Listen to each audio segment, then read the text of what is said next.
Hi guys, how you doing? My name is Crystal and welcome to my YouTube channel. If you like my videos, please smash that like button, please do subscribe. So today's been pretty normal, bog standard average day for me. I live by myself. I'm not going to say I am being persecuted because that would be a bit selfish.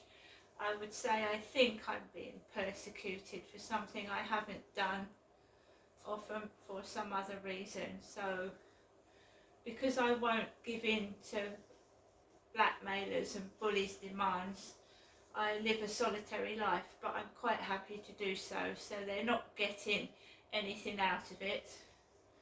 When you live alone, you can do what you like, can't you? No one tells you what to do.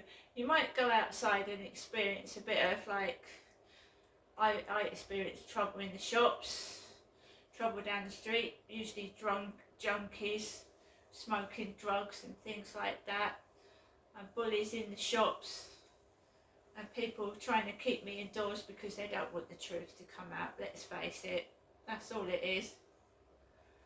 If they pretend I'm someone else, or they make me feel horrible about myself, it makes it all that much better, doesn't it? It makes them feel better about when they're bullying. They believe in their head they're doing it to somebody else, and I don't exist and nobody knows. But my channel is growing, so is my TikTok, and hopefully my voice will be heard elsewhere and people will start to believe me. So the purpose of the next two videos is to talk about the rape, or you have to say alleged rape, because the rapist was never actually found. So I'd come down from Gloucestershire to Chatham in 2008 on the 3rd of September, and I lived with my parents there for about 3 or 4 years before I moved into my flat at Lansdowne Court. But the alleged rape happened in 2008. It was a really, really difficult year, 2008. I'd lost my home, I'd lost my children, and my dad was at his worst, put it that way. One day in, I think it was October 2008, my dad went to work, as he usually did, at Brompton Barracks, which is in Gillingham. And I was left alone with my mother, Jennifer, that morning. And when I came from Gloucestershire to Chatham, I had a black eye. So I still had the remnants of a black eye where I'd been struck over the head with a metal bar, bludgeoned over the head. I don't know who did it, and I probably never will do to this day know who hit me over the head with a metal bar and bludgeoned me over the head. So I did what I usually did, got up, and I was so thin I was wearing my mother's clothing. My mother at one point had gone down to a size 10 to 12 in clothing. And I had lost a load of weight up in Gloucestershire. I was borderline anorexic. So I went out that day in my mother's clothes. So she'd given me her clothes to wear, her underwear, her jeans, a denim jacket, a top. I went out, I was going to go out to meet my dad for lunch outside Brompton Barracks, but I never got there on this day in October. I never got there. So I normally argued with my mum in the morning.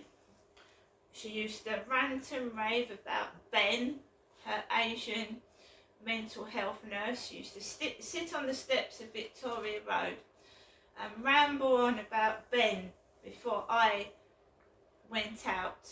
She never went out to go to the library, it was always me. So she'd ramble on about Ben on the steps, And I was glad to get out of there because she would sit on the steps and go, Ben did this to me, Ben did that, Ben, Ben, Ben, Ben, Ben, until it was drummed into my ear rolls and I couldn't stand it any longer. So I went out of my flat, and usually after my mum rambled for hours, I would get attacked by Asians in the shop. So I'd go into, it's McColl's now, it was the Co-op. I'd go into the Co-op, maybe get myself a snack, and I would get pushed and shoved about by Asians because my mum had been ranting on about Ben, her Asian health nurse. I walked down Luton Road. Usually it's a smog of drugs, so you'd get the old weed smoke in your face, so you'd feel high already. You'd walk down Luton Road and 9 times out of 10 I'd wander through weed smoke, drugs, and I'd feel high and, you know, euphoric, and you start laughing, don't you, when you inhale weed. It makes you laugh, giggle. So I'd go underneath the Luton Arches and I'd walk up Chatham High Street, and it was about 10:30 in the morning. When I got into Chatham High Street, I noticed this woman following me into the shops. Every shop I was going, this same woman was going in the same shops as me. So I went into the pound shop and this woman was behind me in there, grey-haired lady with glasses. Came out of there and then I wandered into TK Maxx and she followed me in there. And then I thought, she was behind my back following me in every shop I went. So I thought, right, I'm going to stand outside the shop that sells the Christian books.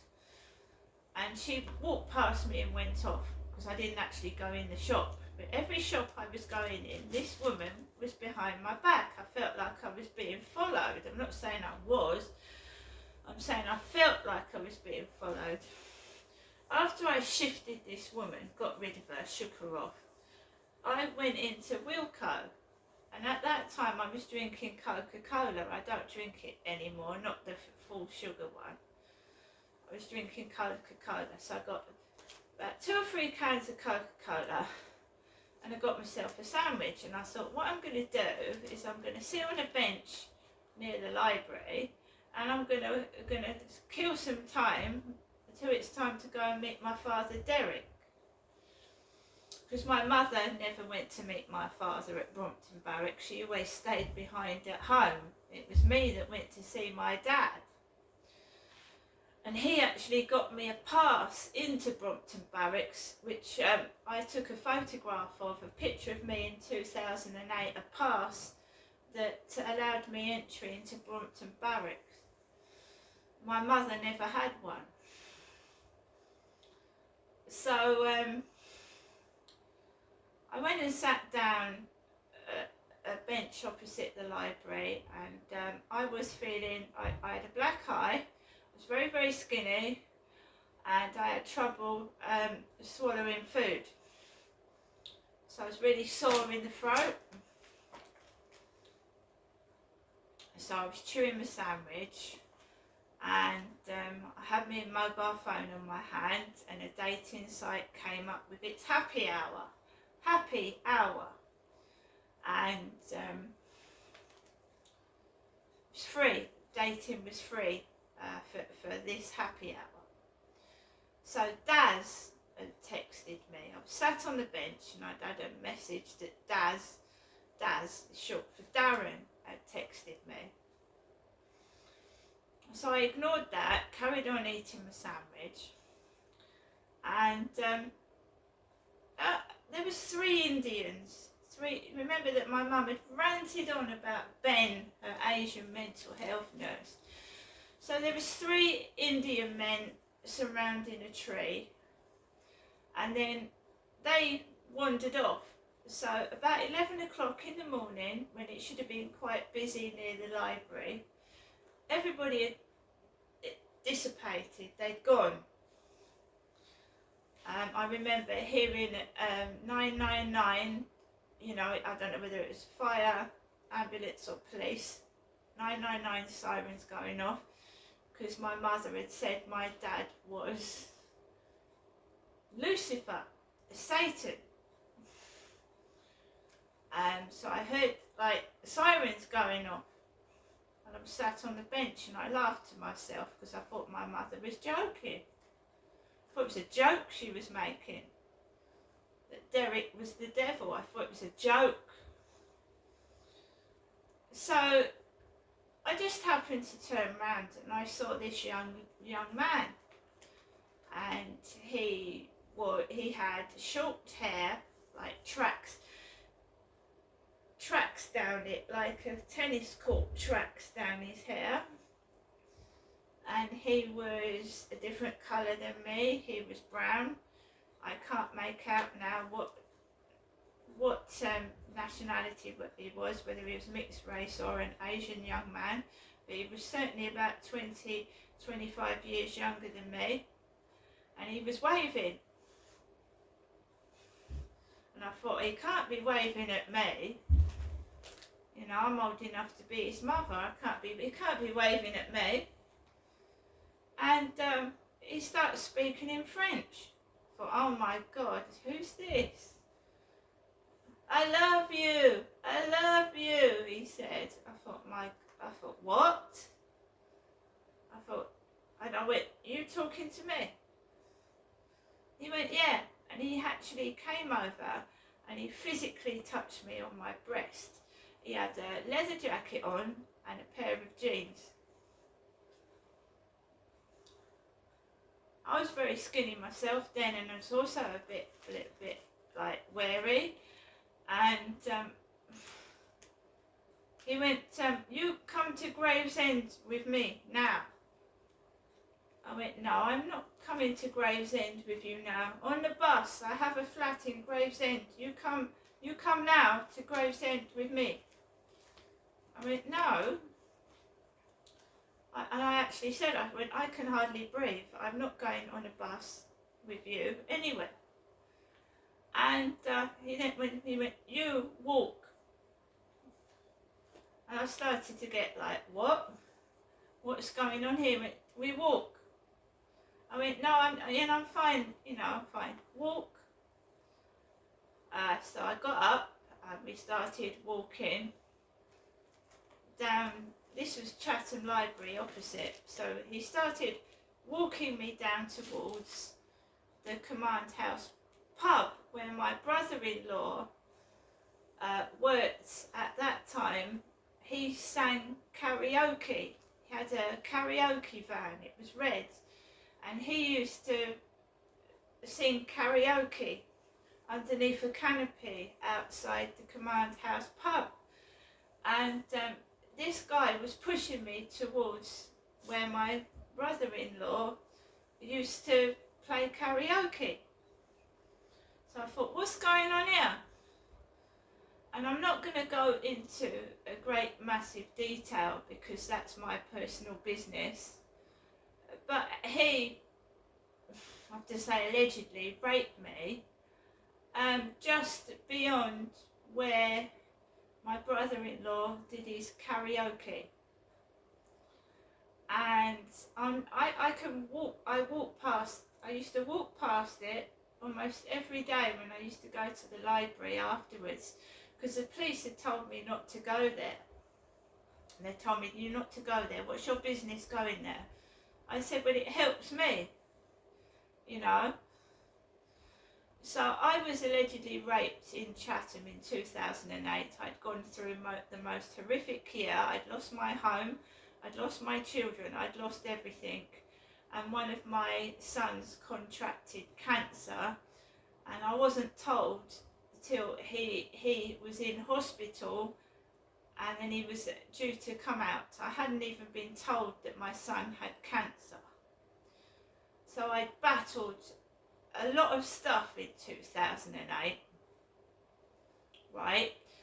I called 999 because the alleged rapist stole my cans of drink, and he had said to me, you don't tell anybody about this, no one. and he ran off with my cans of Coke towards Gunwharf, the council building. So I rang 999 and I asked for the police, and I told them where I was and everything. They said they was going to send a police car out. So basically, after that, my mother rings the mobile phone. My mother rings my mobile phone. She says, "Hello, Ginestra," and I said, I said, Mum, I've been raped."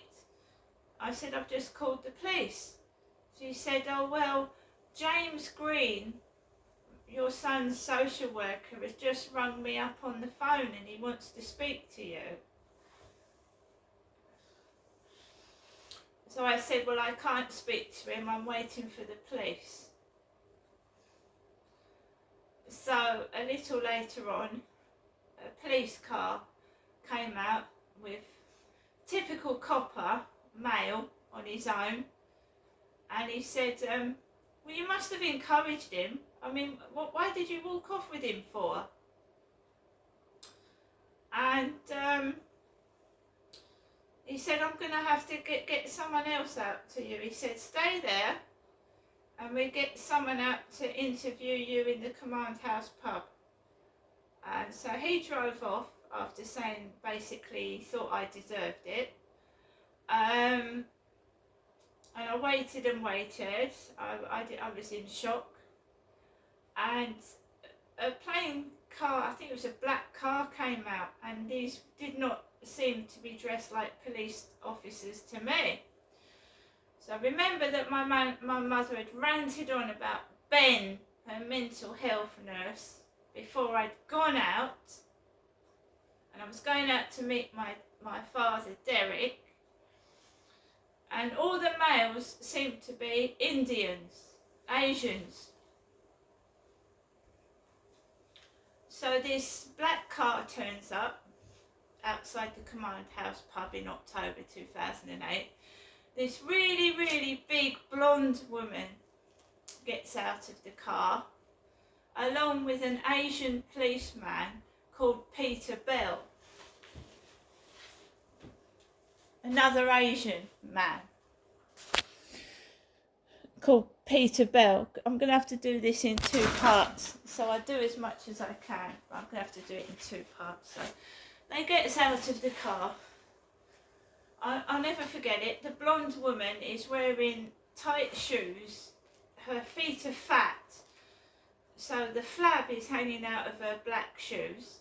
She's wearing a Marks and Spencer's dress. She does not look like she's a police officer at all. And she introduces herself as Lorraine. Lorraine.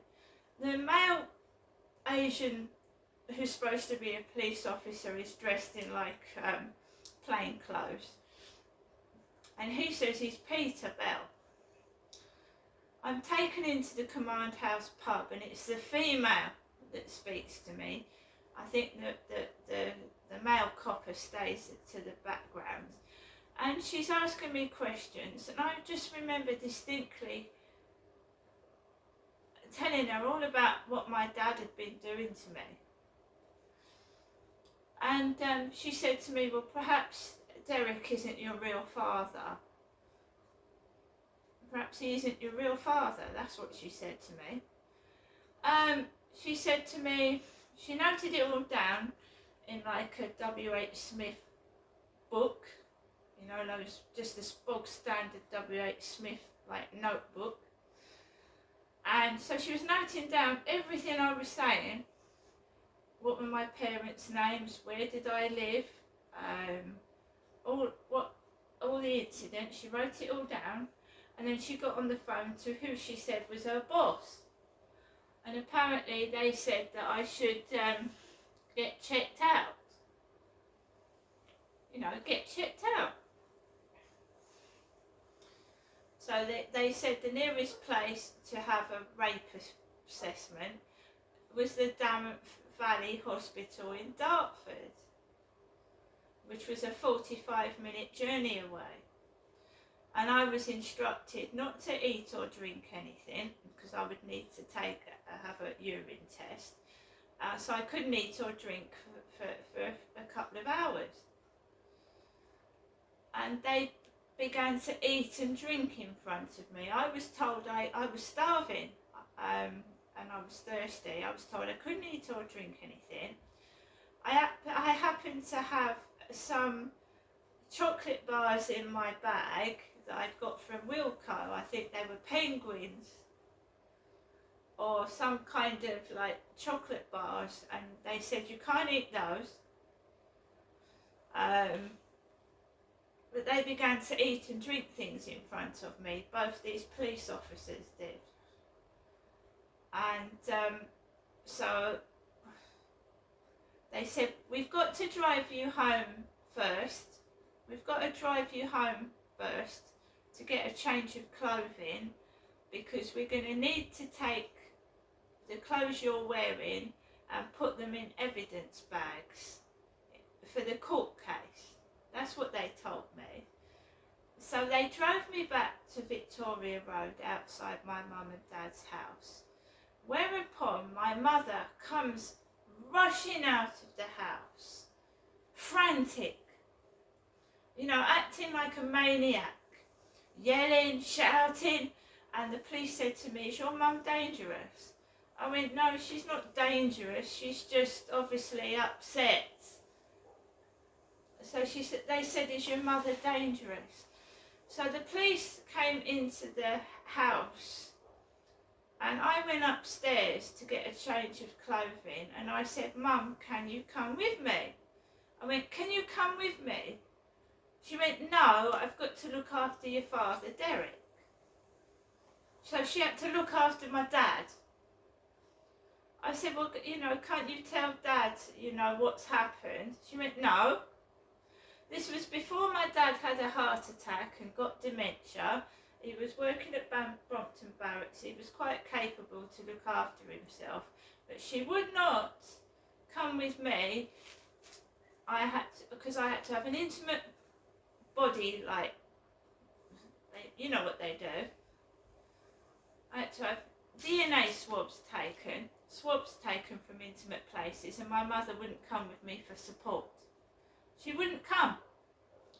She said she had to look after my father, Derek. He was more important, basically. So I gets back into the back seat. Lorraine's in the passenger seat. Peter Bell's in the driver's seat. I get driven to the Dartmouth Valley Hospital in Dartford.